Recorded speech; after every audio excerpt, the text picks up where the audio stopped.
Hello বন্ধুরা, কেমন আছেন সবাই? আশা করছি সবাই ভালো। ঠিক ঘড়িতে এখন রাত 12:02।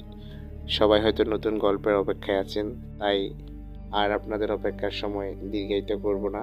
নিয়ে আসছি একটি নতুন গল্প। গল্পের নাম হলো শেষ রাতের ডাক্তার। গল্পটি মূলত একটি ভয়ঙ্কর হাসপাতালকে ঘিরে।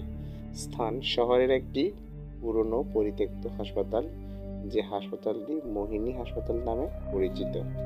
রাত 2টো বাজে। বন্ধুদের চ্যালেঞ্জে জয়ন্ত এক যুবক মোহিনী হাসপাতালে ঢোকে। হাসপাতালটা 20 বছর ধরে বন্ধ। হঠাৎ এখানে এক সময় ভয়ঙ্কর এক দুর্ঘটনা ঘটে। হাসপাতালের অপারেশন থিয়েটারে এক ডাক্তার পাগল হয়ে রোগীদের কেটে ফেলতেন। অর্থাৎ এই ডাক্তার যাকে দেখতেন তাকে কেটে ফেলতেন। এক রাতে সে নিজে আত্মহত্যা করে। সেদিনের পর থেকে আর কেউ এখানে আসে না।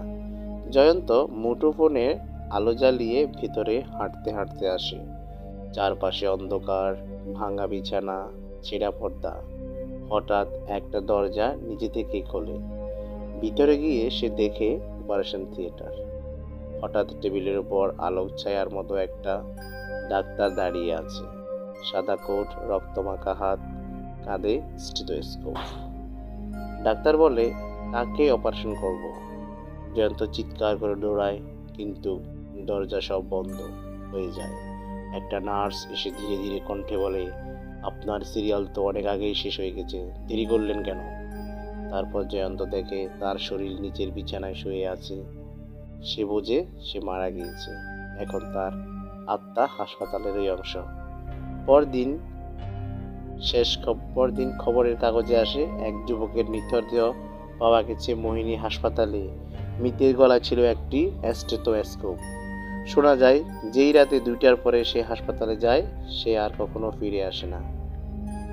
অর্থাৎ যে লোকটি গেছে তাকে সেখানেই হত্যা করা হয়েছে, এবং সেখানে শেষ পর্যন্ত সবাই দেখে একটি সাদা লাশ ঝুলে আছে। হ্যালো বন্ধুরা, আজকের গল্পটা এখানে সমাপ্তি। কেমন লেগেছে আপনারা অবশ্যই কমেন্ট বক্সে জানাবেন, আর লাইক কমেন্ট শেয়ার করে পাশে থাকবেন। আশা করছি ভবিষ্যতে আপনারা আরও নতুন নতুন গল্প দিতে পারবো। সে পর্যন্ত ভালো থাকুন। আজকের এই পর্যন্ত। ধন্যবাদ সবাইকে। শুভরাত্রি।